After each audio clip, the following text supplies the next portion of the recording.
کہ جو پہلی بات ہے، دو باتیں ہیں.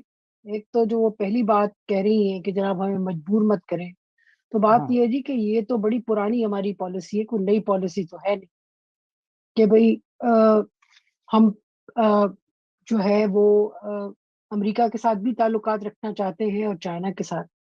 بات یہ نہیں ہے جو انہوں نے کہی ہے، بات وہ ہے جو انہوں نے نہیں کہی.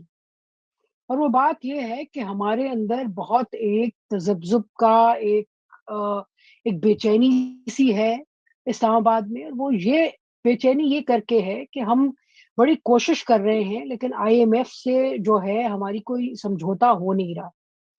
اور اس میں پاکستان کی حکومت سمجھتی ہے کہ امریکہ ایک رول ادا کر سکتا ہے یا اسے کرنا چاہیے، اور امریکہ کر نہیں رہا.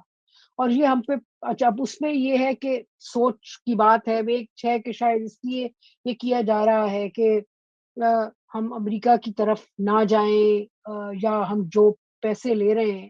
آپ نے دیکھا کہ پچھلی جو ابھی جو $700 ملین ہیں وہ ہمیں چائنا نے دیے ہیں. تو ایک خطرہ سا ہے کہ امریکہ یا ویسٹرن ممالک کو کہ پاکستان جو ہے وہ اس طرف چلا نہ جائے، چائنا کی طرف. لیکن یہ کوئی نئی بات اس میں انہوں نے نہیں کی. میرے خیال میں وہ ابھی پچھلے دنوں ایک نوٹ تھا جو کہ لیک ہو گیا تھا فارن جی آفس کا، جس میں بات یہ تھی کہ ہنا ربانی گھر جو ہیں وہ ذرا زیادہ انہوں نے زور سے کہا اس بات کو کہ بھئی چائنا سے تعلقات بہتر کرو. کیونکہ ریالٹی یہ ہے کہ چائنا پاکستان اکنامک کوریڈور جو ہے وہ، اور چائنا واحد ملک ہے جس کا اس خطے میں، مڈل ایسٹ میں، گلف میں، ساؤتھ ایشیا میں ایک تو بڑھتا ہوا انفلوئنس ہے. دوسری بات یہ ہے کہ انہی کی جیب میں پیسے ہیں ہوں، اور ہمیں آج کے دن میں کوئی پیسے دینے کو تیار بھی نہیں ہے. اور ایک ریالٹی ہے، اور وہ ریالٹی یہ ہے کہ امریکہ چاہے آپ جسے کہتے ہیں نا کہ سونے کے بھی ہو جائیں، دودھ میں بھی دھل کے آ جائیں. تو اس وقت دو امپورٹنٹ چیزیں ہیں. ایک تو یہ کہ امریکہ کے پاس پیسے دینے کے لیے نہیں ہے. پورے ویسٹ کے ملک ان کا اپنا جو تھا ڈیٹ برڈن جو ہے وہ بڑھ گیا ہے. ان کے ہاں معاملات جو ہیں، اکنامک معاملات جو ہیں واشنگٹن میں کوئی اتنے اچھے نہیں ہیں. تو اور پاکستان کو دینے کے لیے تو ہم ان کے پاس بالکل پیسے نہیں ہیں، نہ ویپنز دینے کے لیے ہیں. کوئی اسٹریٹجک ایسی جیو اسٹریٹجک کوئی ایسا ٹپنگ پوائنٹ بھی نہیں ہے جس کی وجہ سے وہ کہیں کہ اچھا پاکستان کو ہتھیار دیے جائیں، پاکستان کو پیسے دیے جائیں. تو اس کے پیرائے میں وہ ایک یہ کہنا چاہ رہی ہیں، میرے خیال میں امریکہ کو ایک سگنلنگ کر رہے ہیں کہ بھائی دیکھیں اگر آپ نہیں دے رہے تو پھر ہم کہیں تو جائیں گے نا، ہوں، ہم چائنا کے پاس ہی جائیں گے. کیونکہ اس وقت آپ یہ دیکھیے کہ پاکستان کی جو تینوں سروسز ہیں، آرمی، ایئر فورس اور نیوی، تینوں کی تینوں پری ڈومیننٹلی اس وقت چائنیز ہیں. دیکھیے انفلوئنس یہی بڑھتا ہے. جی، انفلوئنس یہی ہوتا ہے کہ آپ کے، لیکن وہ تب بھی سمجھتے ہیں کہ سافٹ پاور ان کی ہے، کیونکہ آپ کے سیاست دان سے لے کے آپ کے جرنیل، ان کی فیملیاں، ان کے بال بچے سب جو ہے وہ ویسٹ میں ہے. چائنا میں جا کے تو کوئی نہیں رہتا، جس کی وجہ سے ایک سافٹ پاور ہے. سو لیکن نیشنلی جو بات کی جا رہی ہے، اور ایک میں سمجھتی ہوں ایک اور بہت ہی انٹرسٹنگ مرحلہ ہمارا ہے، وہ یہ ہے کہ جو نئی کمان چینج ہوئی ہے پاکستان آرمی کی، اس میں اگر ہم ایک ایسے جرنیل کو دیکھ رہے ہیں جو کہ اپنے پرانے والوں سے زیادہ ایماندار آدمی ہے، تو پھر یہ ہے کہ وہ شاید سافٹ پاور جو ہے ویسٹ کی وہ انفلوئنس کم ہو، اور چائنا کی طرف وہ زیادہ دیکھے کہ بھئی دیکھو یار کوئی چائنا ظاہر ہے آپ کو پیسے کوئی پکڑانے کو تیار نہیں ہے، نہیں. لیکن یہ ہے کہ چائنا آپ کی بہت اور طریقوں سے مدد کرنے کو راضی بھی ہے، اور کرنا بھی کر بھی سکتا ہے.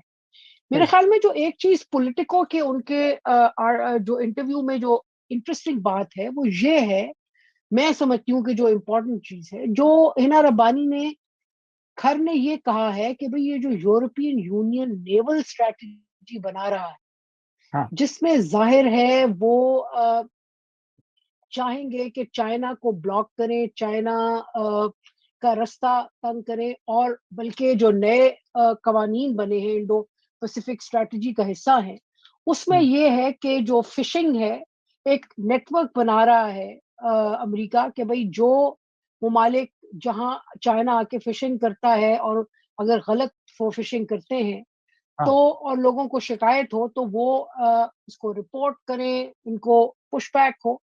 تو یہ جو انڈین اوشن میں بڑھتا ہوا یورپین یونین کا, یورپین نیویز کا اور امریکہ کا ایک انفلوئنس ہے, یہ اس کی طرف زیادہ اشارہ ہے, جو میرے خیال میں زیادہ امپورٹنٹ بات ہے. رہی بات انڈیا سے ٹریڈ کی, تو دیکھیں یہ تو آپ کو ہمیں معلوم ہے کہ انڈیا جو ہے وہ جب موقع تھا ٹریڈ کرنے کا, کبھی آپ آگے ہوتے ہیں کبھی آپ پیچھے ہوتے ہیں. ہینا ربانی کھر صاحبہ جو فرما رہی ہیں کہ جی ہم انڈیا سے ٹریڈ نہیں کریں گے جب تک مودی حکومت ہے, تو اس کی وجہ تو یہ نہیں ہے کہ وہ ٹریڈ کرنا نہیں چاہتے, ٹریڈ بالکل کرنا چاہتے ہیں. مسئلہ یہ ہے کہ ایک تو ہم نے کوئی فیصلہ کیا نہیں ہے, دوسرا یہ ہے کہ پیپلز پارٹی ظاہر ہے اسٹیبلشمنٹ کے ساتھ اپنی جگہ تو بنانا چاہ رہی ہے, تو یہ سگنلنگ جو ہے, کیونکہ ٹریڈ تو ابھی ہو نہیں رہی, تو اس کو یہ ایک پولیٹیکلی اپنے فائدے کے لیے یوز کرنا چاہ رہے ہیں. تو یہ جو ان کا بیان ہے اس کو میں اس سے زیادہ لوں گی نہیں. صحیح. اس سے پہلے کہ ہم پروگرام کے ختم کرنے کی طرف جائیں, رضا بھائی آپ نے اس حوالے سے کچھ کہنا؟ نہیں, میں سمجھتا ہوں عائشہ صاحبہ ایکسپرٹ ہیں, انہوں نے جو بات کی ہے وہ سنی ہے اور سنگی کرتے ہیں. لیکن ظاہر ہے کہ ہماری ڈپینڈنسی جو ہے وہ چائنا سے کئی معاملات پر, چائنا کا جو بڑھتا ہوا رول ہے, جس طرح اس نے اب سعودی عرب ایران کو بٹھا دیا, قطر کے معاملات ختم ہو گئے, یہ سارا ہمارا تو بیسک انفلوئنس جو ہے وہ اکنامک انفلوئنس ہو ان چیزوں سے ہٹ کے تو اسی ریجن کے اندر ہے ہمارا سارا. تو بہرحال چائنا اور انڈیا دو ایسی بڑی پاپولیشن ہمارے دائیں بائیں بیٹھی ہوئی ہیں, ان سے اگر ہمارا ٹریڈ ہو دنیا میں کہیں اور آپ کو ٹریڈ کرنے کی ضرورت ہے. I agree with whatever expert ہماری عائشہ صاحبہ نے. ایک چھوٹی سی بات کہوں گی مرتضیٰ, دیکھیں مسئلہ یہ نہیں ہے کہ ملک دوسرے ممالک کی کیا پاور ہے اور ہمیں ان کے ساتھ کس کے ساتھ رکھنا چاہیے کس کے ساتھ نہیں رکھنا چاہیے. دیکھیے ہمارا یہ مسئلہ ہے کہ ہم کبھی بھی اپنے انٹرسٹ کی, اپنے لوگوں کے انٹرسٹ کو دیکھ کے کیلکولیشن کرتے نہیں. جب CPEC China Pakistan economic corridor 2016 میں شروع ہوا تھا, تو تب بھی مسائل یہ تھے کہ ٹرانسپیرنٹ نہیں تھا, ہمیں یہ نہیں پتا تھا کہ کس بنیاد پہ کتنا قرضہ لیا جا رہا ہے, کیا ہے وغیرہ وغیرہ. اور پھر وہ آئی ایم ایف نے آ کے اتنا شور مچایا اور معاملے جو ہے دوسری طرف چلے. میرے خیال میں چائنا کا جو انفلوئنس اس خطے میں بڑھ رہا ہے اس کو تو آپ کوئی ڈینائی کر ہی نہیں سکتے, لیکن اس انٹرسٹ کے ساتھ, اس طاقت کے ساتھ, اس بڑھتی ہوئی طاقت کے ساتھ آپ نے اپنے آپ کو کیسے الائن کرنا ہے, اس کے لیے بہت ضروری ہے کہ ہم سوچ بچار کریں, اپنی فارن پالیسی اور اپنے جو سارے سٹیک ہولڈرز ہیں ان کو بٹھا کے ہم آپس میں بات کریں کہ ہمیں آگے کہاں جانا ہے اور کس قسم کی ہمیں فارن پالیسی چاہیے. ہم یہ میرے خیال میں, اور یہ کوئی نئی بات میں دوبارہ سے ریپیٹ کروں گی, ہینا ربانی کھر صاحبہ نے نہیں کی کہ جناب ہمیں کوئی یہ مجبور نہ کرے کہ اس کے ساتھ کرنا ہے اس کے ساتھ کرنا ہے. دیکھیے یہ تو ہمارے انٹرسٹ میں ہے کہ ہم ہر طرف گفتگو جو ہے وہ اپنی جاری رکھیں, لیکن اگر ہمیں, اور آج کل کی جو فارن پالیسی ہے نا جی, وہ بڑی انٹرنیشنل ریلیشنز بالکل ٹرانزیکشنل. آپ ہندوستان دیکھیں, ہندوستان جو ہے اس کو تیل چاہیے ہوتا ہے, اس وقت وہ سارا تیل جو ہے وہ روس سے لیتا ہے. آپ ہندوستان کو بھی بھول جائیں,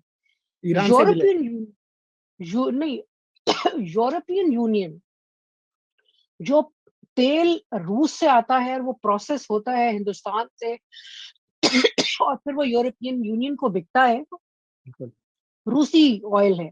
تو ہر ملک اپنے انٹرسٹ دیکھتا ہے, ہمیں بھی اپنے انٹرسٹ دیکھنے چاہیے. میں نے بس